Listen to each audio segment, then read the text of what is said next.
Bien-aimés, c'est toujours le cours numéro 37 de l'Église. On a vu donc première définition de ce que c'est que l'Église, vu que c'est un bâtiment, et c'est aussi un temple spirituel, c'est-à-dire toi et moi, temple du Saint-Esprit. Alors, deuxième aussi explication, l'Église est un corps.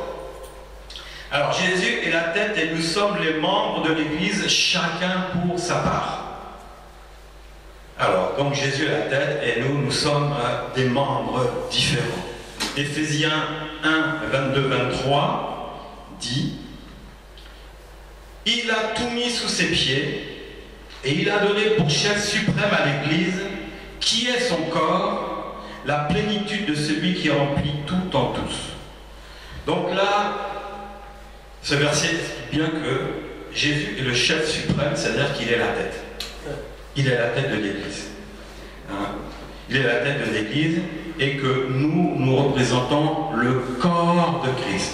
Alors le corps de Christ, il est symbolisé par un corps humain qui a des bras, des pieds, des jambes, des genoux, une bouche, un nez, des oreilles, etc. La Bible dit dans 1 Colossiens 1,18, il est la tête du corps de l'Église, il est le commencement, le premier-né d'entre les morts, afin d'être le premier en tout. Donc dans toute Église qui est de Jésus-Christ, il est le premier en tout. Dans toutes les églises, Jésus est le premier. Où que tu ailles, quelle que soit l'église où tu iras, Jésus sera le premier. Et tu te retrouveras, même en tant qu'invité. Tu auras ta place parce que tu es un membre du corps de l'Église. Éphésiens 5,30 dit: parce que nous sommes membres de son corps. 1 Corinthiens 12,12 dit: car comme le corps est un et a plusieurs membres, et comme tous les membres du corps, malgré leur nombre, ne forment qu'un seul corps, ainsi en est-il de Christ. Nous avons tous, en effet, été baptisés dans un seul esprit. Un seul esprit pour former un seul corps, soit juif, soit grec, soit esclave, soit libre, et nous avons tous été abreuvés d'un seul esprit. Ainsi, le corps n'est pas un seul membre, mais il est formé de plusieurs membres. Si le pied disait « parce que je ne suis pas une main, je ne suis pas du corps », ne serait-il pas du corps pour cela? Et si l'oreille disait « parce que je ne suis pas un œil, je ne suis pas du corps, ne serait-ce pas du corps pour cela ?» Et si tout le corps était un œil, où serait l'oreille? Et si il était tout, oui, oreille, où serait le nez, l'odorat? Maintenant, Dieu a placé chacun des membres dans le corps comme il a voulu. Et comme il a voulu. Bien aimé, Jésus est la tête. Là, la tête, elle ne changera jamais. Mais nous sommes le corps comme toi tu le veux. Amen. Amen. Amen. Non. C'est comme, justement, est-ce que tu peux dire, bah, moi je veux être prophète? Est-ce que tu peux le dire? Pourquoi? Parce que c'est pas toi qui le veux. C'est Jésus qui a voulu. Alors, il met les 5 ministères en place. Il met les diacres, les diaconesses, les anciens, tous les ministères de soutien, tous les ministères d'aide. Nous sommes tous, en tant que disciples, amenés à servir Jésus, n'est-ce pas? Mais comme il a voulu. Si tu sens dans ton cœur que tu as envie, par exemple, de t'occuper de l'entretien, est-ce que c'est toi qui le veux? C'est qui? C'est Jésus. Voilà. Par le Saint-Esprit qui te dit, fais ça. Ou bien, Dieu t'a donné un talent, un don, même dans la vie de tous les jours. Et dans l'église, tu sens que tu dois mettre aussi, comme tu mets ton talent que Dieu t'a donné au service du monde, tu sens que tu veux mettre ton talent aussi au service de Dieu, de l'église. N'est-ce pas? Et qui l'a voulu? C'est Dieu. Et qui t'a donné ce talent? C'est Dieu. C'est Dieu. Donc tu vas sentir en toi-même que ce que tu fais pour le monde, là, mais c'est cadeau pour le monde. Parce que c'est Jésus qui m'a donné ça. Dans la plus forte raison, je le donnerai pour l'Église. Je le donnerai aussi. Donc c'est pas toi qui choisis. C'est Dieu qui te donne la capacité. Si par exemple il y a un avocat, est-ce qu'il y en a des avocats dans l'Église? Il y en a? Voilà, Amen, tu as bien dit, ils sont en route. Il n'y en a pas, mais ils sont en route. Et avocat qu'il est dans le monde, quand il va venir ici, quand il va être en Jésus, qu'est-ce qu'il va faire? Il va mettre tous ses talents de la loi au service de l'Église pour aider ceux qui font des démarches et tous ceux qui ont besoin de conseils, n'est-ce pas? Ou bien est-ce qu'il va faire autre chose? Il va aller faire de l'informatique. Est-ce que c'est normal qu'un avocat fasse de l'informatique, qu'il soit informaticien? Est-ce qu'il sera à sa place? Non. Donc il faut utiliser, Dieu utilise les talents à leur place. Si tu dis, moi je suis un bon pianiste, mais je vais jouer à la batterie. Je me dis, mais écoute, ton talent c'est le piano. La batterie, quelqu'un d'autre viendra. Mais Dieu t'a donné le don de bien jouer, nous a amené dans la louange, dans l'adoration. Reste au piano. Parce que c'est Dieu qui a voulu cela. C'est Dieu qui te place là où il veut que tu sois pour qu'il y ait un pianiste et un batteur. C'est comme il faut qu'il y ait l'oreille et le nez. C'est la même chose. Dans l'église, nous sommes tous à notre place pour former un corps complet. Complet. Et des membres, il y a beaucoup de membres dans le corps. On n'a pas vu le foie, l'estomac, rein, pancréas, etc. Il y a plein de choses. Hein. Le corps là, moi je suis le tibia, toi tu es le péroné. C'est-à-dire que tout ce qu'il y a dans le corps là, si c'est dans l'église, comme le corps est bien vivant physiquement et tout, quand tous les membres sont en forme, c'est un corps physique solide. L'église est à l'image. C'est pour ça que Jésus nous montre que l'église est comme un corps. Un corps, c'est un corps bien entretenu, c'est un corps qui a de la force. Et il veut montrer aussi que dans l'église, l'église a l'image d'un corps qui a de la force, parce que vous êtes tous membres de ce corps-là. Et donc vous venez tous avec une force qu'il faut mettre au service de Dieu. Si tu ne le mets pas au service de Dieu, tu en répondras, c'est tout, hein, devant Dieu, jusqu'à ce que tu comprennes. Hein. Donc la Bible dit, vous êtes le corps de Christ et vous êtes ses membres, chacun pour sa part. Donc si toi, tu es le pianiste, ne va pas aller jalouser le batteur. Non. Reste dans le domaine où Dieu t'a mis, parce que tu vas l'exercer avec talent. Amen. Avec force, efficacité. Alors, Romains 12, 4, 5 dit, car nous avons plusieurs membres dans un seul corps, et que tous les membres n'ont pas la même fonction. C'est ce que je disais. Ainsi, nous qui sommes plusieurs, nous ferons un seul corps en Christ, et nous sommes tous membres les uns des autres. Le pianiste n'est pas supérieur à celui qui joue au tam-tam en bas. C'est-à-dire que l'œil n'est pas supérieur au pouce du pied, n'est-ce pas? Parce que le corps ne peut pas vivre sans le pouce. Et on se voit que le plus petit des membres est très important. Donc toute personne, membre du corps, est très important. Tu peux dire, je suis important, hein? Dis, je suis important. Là où Dieu me met, je suis important. Parce que si je ne suis pas à mon poste, il y aura un problème. Tu vois? Il y aura un problème. Maintenant, est-ce que tu es à un poste? Cherche à être à un poste. Il faut que tu sois à un poste. Voilà. Donc, l'Église est un corps bien coordonné pour que l'Église soit forte, parce que tu es fort dans ton domaine, en tant que membre. Amen. Alors, est-ce que vous avez des questions là-dessus? Non? C'est bon, c'est clair.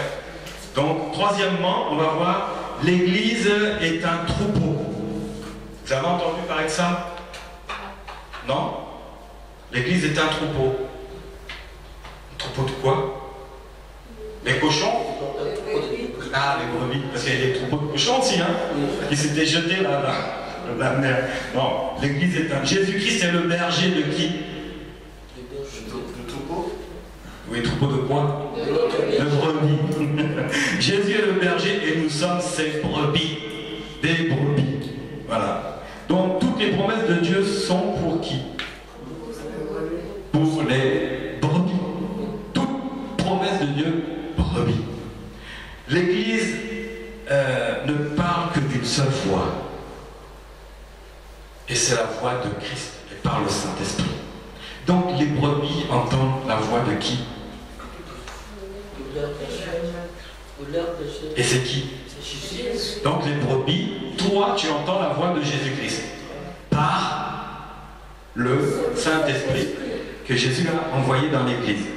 Voilà ce que c'est. Alors on va voir dans Jean 10, c'est un peu long, je vais prendre quelques passages, mais en vérité, je vous le dis, celui qui n'entre pas par la porte de la bergerie, mais qui monte par ailleurs, est un voleur et un brigand. Mais celui qui entre par la porte est le berger des brebis. Et le portier lui ouvre, et les brebis entendent sa voix. Il appelle par leur nom les brebis. Brebis Julien, brebis Laure. Et il dit, ah, ça c'est la voix de mon Seigneur. Et du coup, je suis rassuré. Je sais que le Seigneur est avec moi, il prendra soin de moi. Parce que le berger prend soin de ses brebis.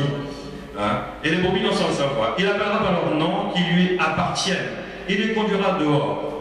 Et les brebis les suivront. Bon, il y a 11 versets, je ne vais pas tout lire, vous le lirez. Il a dit encore, je suis le bon berger donne sa vie pour ses brebis. Donc on sait que Jésus a donné sa vie pour toi, pour toi, pour toi, pour l'Église universelle. Amen. Amen.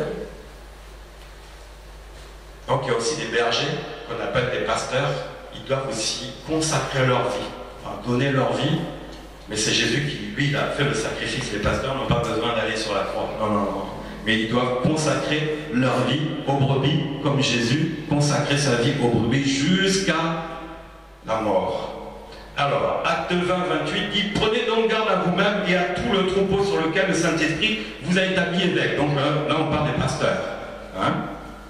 Pour paître l'église de Dieu. Alors, paître, ça veut dire pasteur, pasteuriser l'église de Dieu. Qu'il s'est acquise par son propre sang. Donc là encore, lorsque Dieu t'appelle dans un ministère pastoral, c'est que tu prends la suite et tu fais comme Jésus a fait. C'est la même chose. Et là tu dois prendre soin parce que Jésus a donné sa vie, il a versé son sang. Il sait par laquelle il s'est acquis l'église. 1 Pierre 2, 25 dit, car vous étiez comme des brebis errantes. Et oui, avant des brebis, je vais même dire galeuses. Avant d'être en Christ, on était tous des brebis galeuses, errantes. Errantes, c'est-à-dire que tu vas n'importe où, tu ramasses les puces, les poux, les tiques. Comme mon chat, quand il va dehors, il ramasse plein de saloperies. Il est errant. Mais quand il rentre à la maison, il faut le nettoyer. Oui, sœur Laure.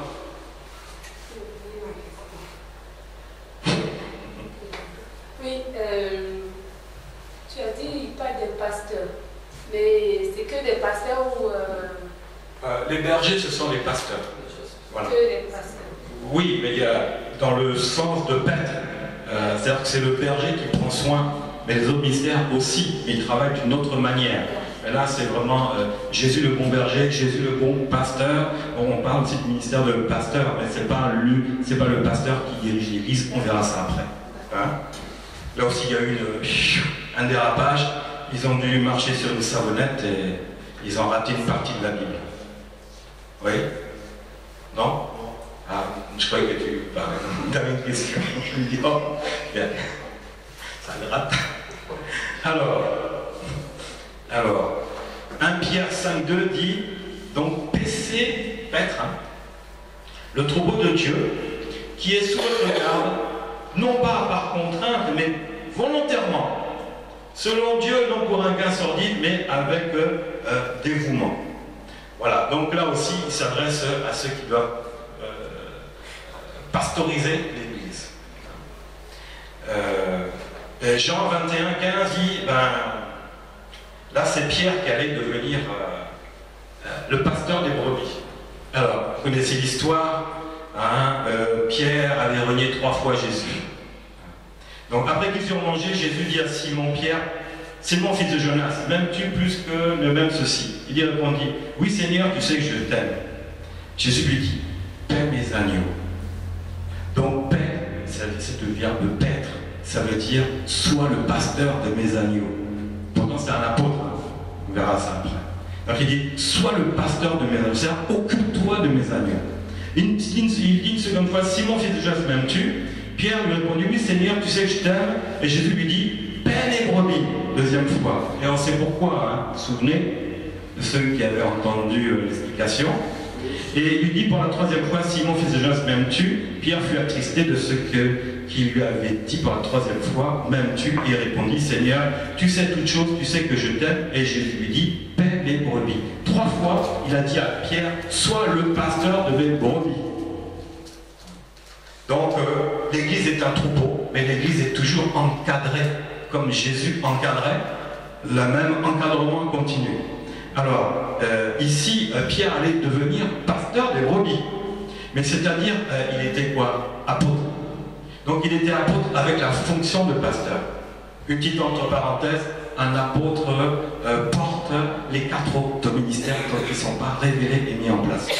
Voilà. Donc il fait le travail de pasteur alors qu'il est apôtre. Et quand un pasteur sera là, il va laisser le pasteur paître les brebis et lui va continuer. Voilà. C'est pour ça que faut comprendre pourquoi Jésus a dit à Pierre, mais sois le pasteur de mes brebis, alors qu'il est apôtre. Tout simplement, c'est clair et net, c'est expliqué. Alors, donc ça c'est, l'église est un troupeau.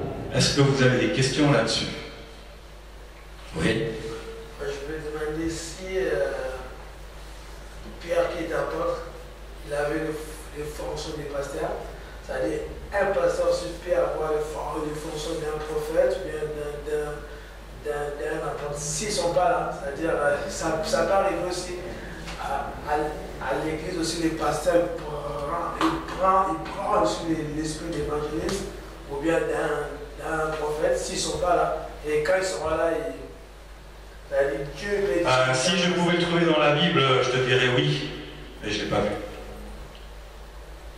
Je l'ai pas vu. Parce que l'église, là, comme tu dis, c'est de l'arrangement, ça.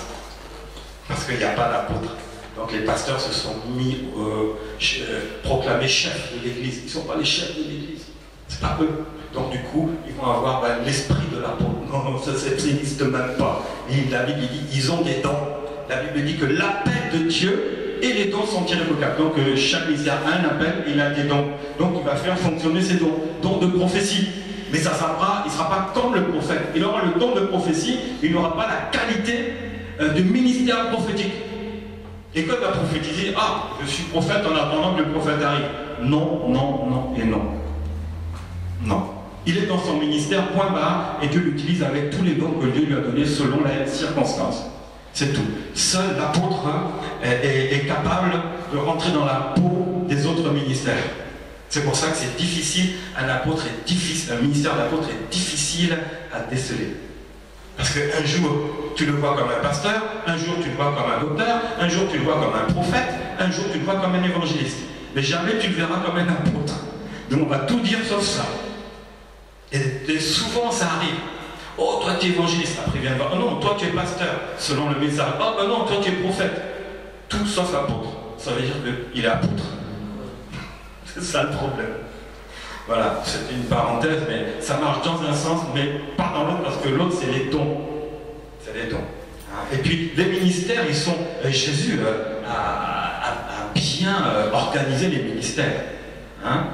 Les pères. L'apôtre, c'est le père qui porte des enfants. Mais le pasteur, ce n'est pas le père. C'est un père péché. Il ne porte pas les autres ministères. Mais il porte l'amour pour les brebis. Tu vois, tout ça, c'est... Une fois qu'on va rentrer, tout ça, ça fait partie de l'église. On va voir l'église dans tous les détails. Comme ça, vous saurez exactement comment Jésus a mis l'église en place. Et que l'église actuelle, elle est un peu égarée. Un peu égarée. Alors, une autre question. L'église est un troupeau, c'est bon? Non? Donc on a vu, l'église est un corps, l'église est un troupeau. Voilà. Que Dieu vous bénisse. Amen.